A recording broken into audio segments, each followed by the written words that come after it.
Welcome back to the homestead. So we're back on the Dodge again, and we got our intercooler.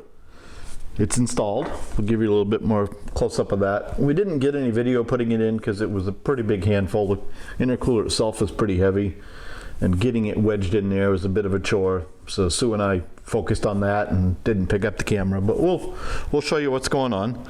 So today we're going to go ahead and get the radiator in, start putting some hoses on, get the new cold air box installed, and just kind of keep trying to wrap this project up.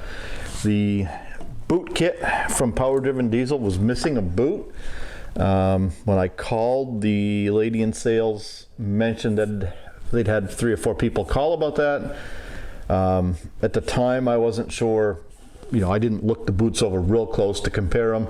She was under the impression it was the passenger side boot.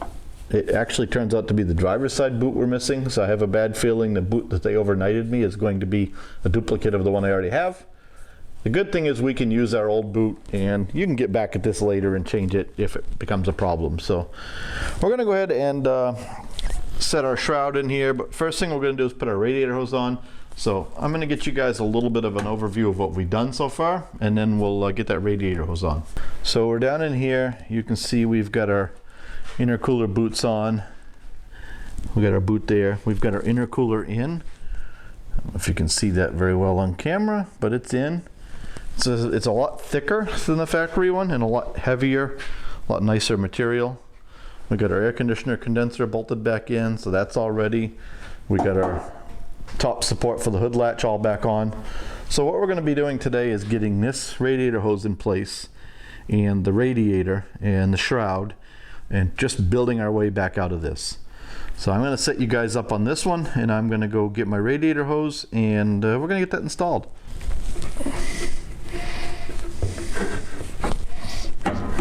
And this is a bit of a tight spot down in here, as you can see, between intercooler lines and air conditioning, and you just want to get it on there past the hump. And in our case, we're going to put our clamp on this way so that we can get down in there and tighten it real well in the future. We're not going to tighten it right now in case we have to turn it once we get the radiator in. So in order to put the radiator in, the first thing you got to do is put the shroud in, and you want to get that back out of your way over your fan, something like that. And then your radiator is going to set right down in here, and there's some holes in the radiator. I'll show you the pieces on the bottom here in a minute. So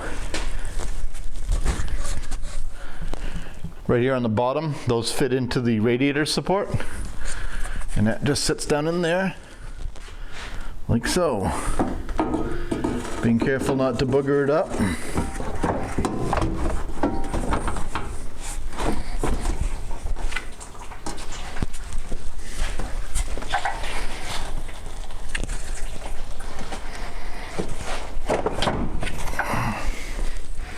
As you can see, it takes a little bit of diligent fiddling.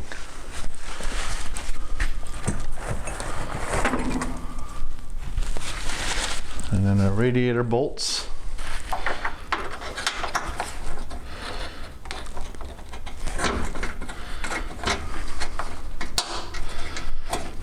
Which are 10mm.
And then there's 4 bolts for the shroud that we'll put on.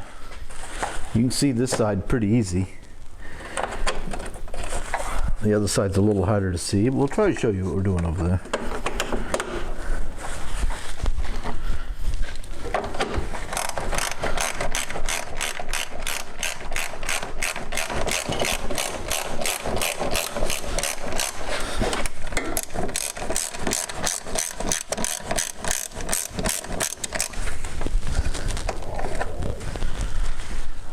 See if we can get this side started.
Okay, so our radiator is in. I'm going to tip you guys up a little bit like that. Our overflow just plugs back on. And then down in here is the lower radiator hose. Not sure how much I'm going to be able to show you, but I'm going to get a light and a clamp and some tools. And we'll see if you can see where we're working down in there at least.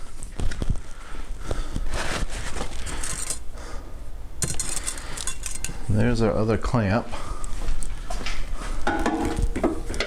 Oh, I think I can get you to see that.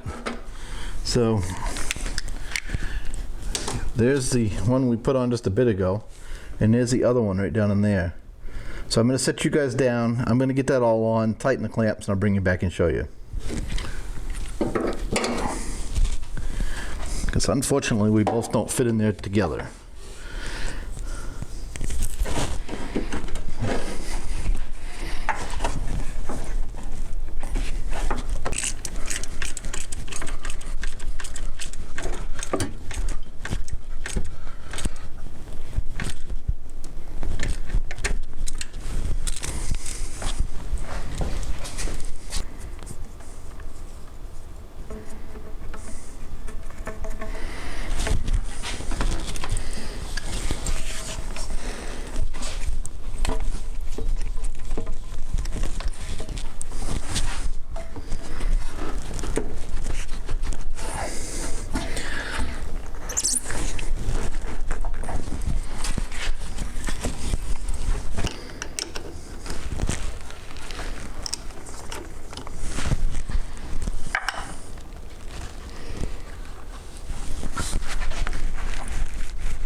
Now we got to put our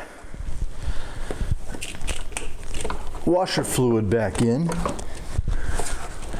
before we get our hose on. It can't get in there.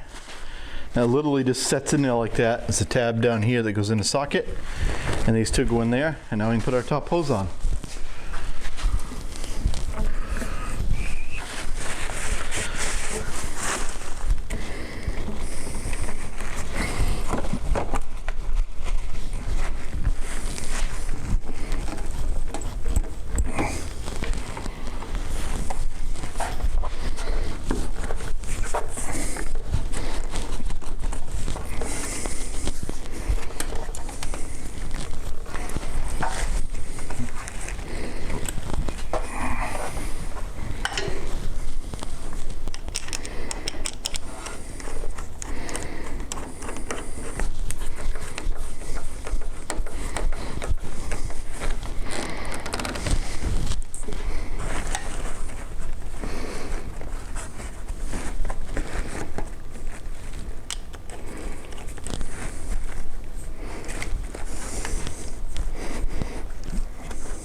And we're gonna go for 50-50 mix. So this is regular concentrated antifreeze. So we're gonna put a gallon of this in, and then we'll go get a gallon of water.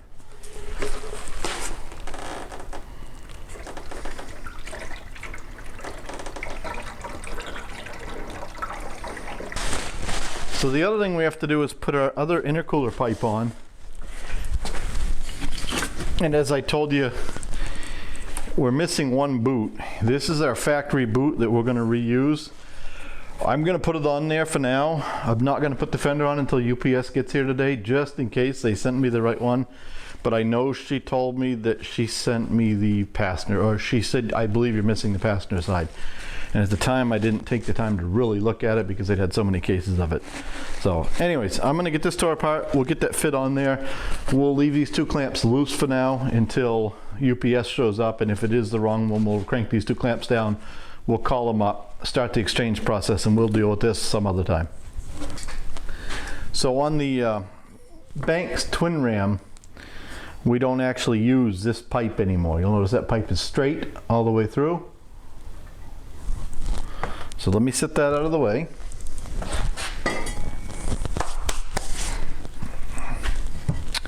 And show you the pipe we do use. So you notice this pipe has a little kink in the end of it, if you can see it. And that's because the location is slightly different. So we're gonna go ahead and get that boot on there and figure out if we can figure out how this all goes together. I believe something like that.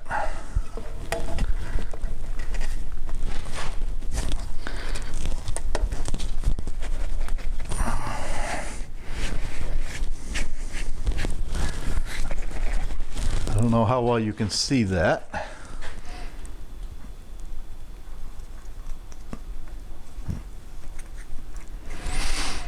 So that's what it looks like in there. That little bend gets you around everything there.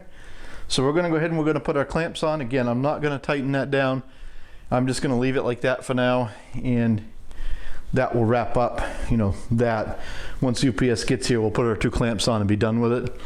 But that's probably where we're going to stop for now. I think we've got to go run a couple errands, go see if we can find some material for another project we're working on. You might have heard about it in the fall update. Heck, you might even see it before you see this video, actually, most likely.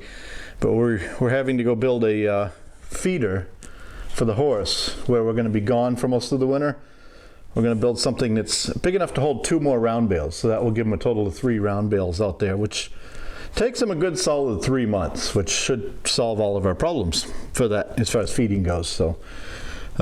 Anyway, yeah, I think that's where we're going to wrap this up. We'll bring you back when we get the fender on, and probably do a video on installing the cold air box all by itself. And then, yeah, we'll get this thing fired up again. You've already heard it run a little bit. Make sure everything works. Make sure all of our wiring is correct. We found some weird fuse issues going on. This goes to a radio in the truck, but you can see the plastic is all rotted right away. Don't know what caused that, but you know, we'll have to fix that. A few little things like that. But other than that, we should be good to go. So thanks for watching, guys. Don't forget to like and subscribe.